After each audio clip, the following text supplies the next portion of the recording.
വർഗാധിപത്യവും colonialist ചിന്താസരണികളും റാഡിക്കലായി ഒരു മാറ്റം സാധ്യമല്ല. പിന്നെ എല്ലാ വിലക്കുറവുകൾക്കും എതിരെയാണ് നമ്മുടെ യുദ്ധം.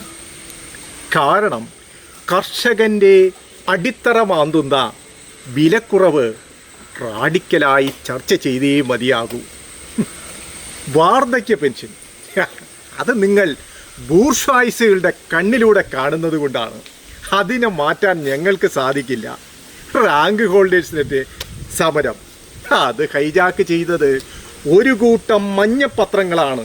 അത് ഒരു വർഗാധിപത്യത്തിന് എതിരെയുള്ള ഒരു വ്യവസ്ഥിതിയായിട്ട് മാത്രമേ കാണാവൂ. ഇതിലും വലിയ എത്രയോ കാര്യങ്ങൾ നടന്നിരിക്കുന്നു. എന്നിട്ടും ഞങ്ങൾക്കൊന്നും സംഭവിച്ചില്ലല്ലോ. ഞങ്ങൾ ഇവിടെ തന്നെയുണ്ട്. ഇന്നുണ്ട്, നാളെയുണ്ട്, എന്നും ഉണ്ടാകും.